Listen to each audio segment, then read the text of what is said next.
So this video is going to be absolutely hilarious when it comes to my review, because as many of you may know, I have a unique skill when it comes to pronunciations of names.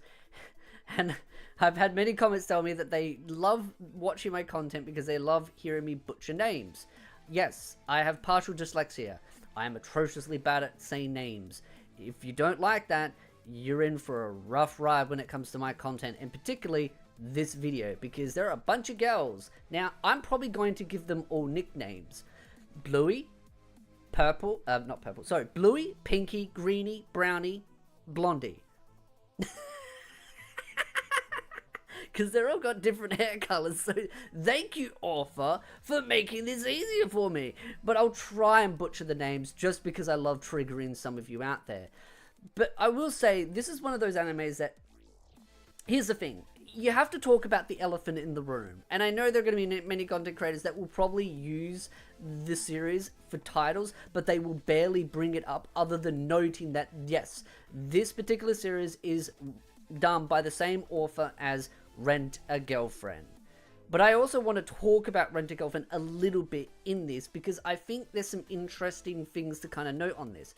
This is, again, the next work of the author from Rent a Girlfriend, and I do believe that the hopes is that this series will pop off so that the Rent a Girlfriend author can kind of maybe like finally conclude that series, because that series has been dragging on indefinitely way too, like, it's just it will outlive One Piece at this point of how much it's dragged out.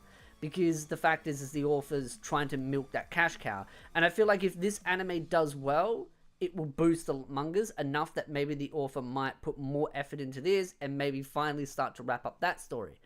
Again, I wanted to note on that. But I do feel like this is like Rent a Girlfriend 2.0, or Rent a Girlfriend, the better version. Because one of the things that I right away like about the main male protagonist, or as I will name him, Arata. Maybe I actually got that right. It seemed like a simple name. But yeah, Mr. Family inheritance stud muffin guy that now suddenly has a bunch of girls into him. It's one of those where, like, he's not so weird and creepy. It's one of the things I didn't like about the Rent a Girlfriend main protagonist, was that he was really weird and creepy. But with this version of what the writer's written, it's not so much that's the case. So I actually really like this kind of like change in the author's kind of direction.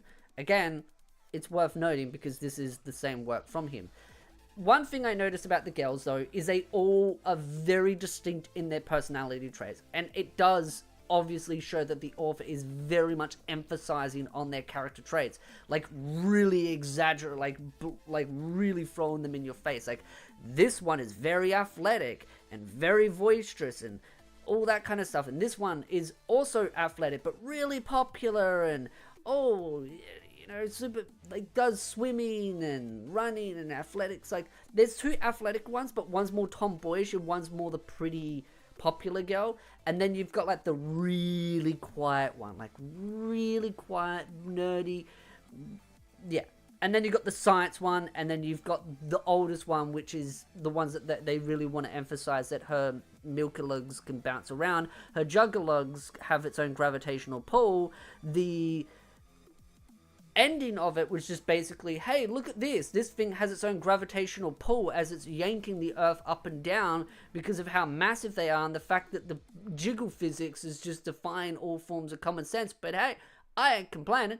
I like them. I like boobs. Espiritu 2025.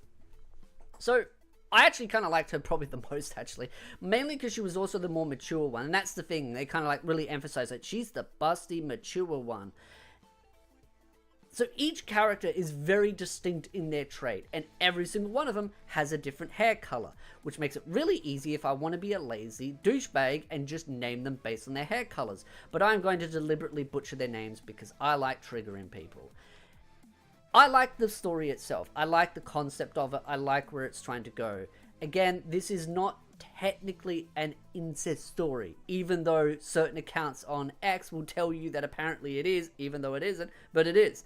Again, I do feel like parts of the anime community do not know what that word means. Again, they need to be blood related for it to be that. If they're not blood related, they are not that. Again, clear definition and wording. I'm just pointing that out because I know I'm going to get someone in the comments going, this is no, you're stupid. Be quiet, okay? Let the adults talk. One thing I noticed, other than the fact that they really emphasize the character traits and they really want to like almost exaggerate a little bit, they really go deep on the romance aspects before they even break the ice of, oh, by the way, none of you are blood related, except you two over there. You two are still twins, so you're fine. Which is the other boy, which is Shion, I think is how you say his name, and the greenie, Minami? Yep, we're gonna go with that. Those two are still twins, but the rest are all non-related. And so it's interesting because clearly the father was like, yeah, I'm gonna pick you as the inheritor, and all the rest are just kind of like there. Now, the funny thing is there's 2 guys, 5 girls. Yeah, clearly this is going to turn probably into a harem, but it's one of those where it's like one of those girls is also going to inherit the family legacy as well, because clearly he's going to hook up with one of them and they're going to inherit the family legacy together. So there's that. But as I was stating, they really emphasize the romance aspect beforehand, like the whole, oh, you know, don't wear too light of clothes, or one of the sisters, which is the youngest one, actually admitted to having a crush to the main male love protagonist. It's like one of those where it's like it's really trying to set up this whole idea of, oh, there's a little bit of shenanigans going on, but because they're blood related, nothing's gonna happen. Okay, nothing's going to happen because they're blood related. Okay, let's just re-emphasize that over and over and over again for 10 whole minutes in the episode, because they're blood related. Oh, by the way, they're not blood related. Oh, gloves are off. Now they're all gonna hook up. It really wanted to push that whole narrative that nothing's gonna happen because they're blood related. And it's like, okay, we get it. We really get, like, they kind of, this is the one thing I noticed with the first episode, is that they really over-exaggerate certain key aspects to really try and drum it into you. Like, they really want you to know that each girl has their own unique quirk.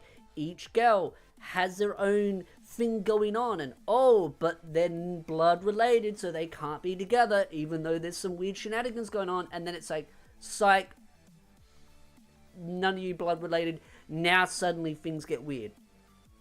It just, as much as it's exaggerated, it is still fun. Again, I'm just being honest here.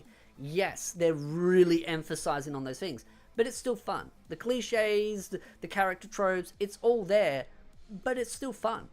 It's good, mindless fun. And I'm definitely looking forward to seeing the future episodes, just to kind of see how this is all going to play out, just because seeing the quiet one actually kind of become a little bit more like, you know, especially at the end of the first episode, there's clearly going to be, right away, some progress in the story. Hopefully, it doesn't have one of those situations where they make heaps of progress within the first 2-3 seasons worth of material and then suddenly drag on the next 8 seasons of no progress. Fun jab at Rent-A-Girlfriend. I like what the story is trying to do. I do find it interesting that they made a very interesting imbalance in the female to male ratio. It works for the story because it will be an easy self-insert for anyone else. And I do feel like Shion, or the other brother, is more there as a supporting character for the main male protagonist. Like, he is like the main character, while the brother, or the non-blood brother, I'm still going to call him brother, is kind of just there to help support him. I do wonder if there'll be potential romance for him out of one of those girls. Maybe one of those girls might like him.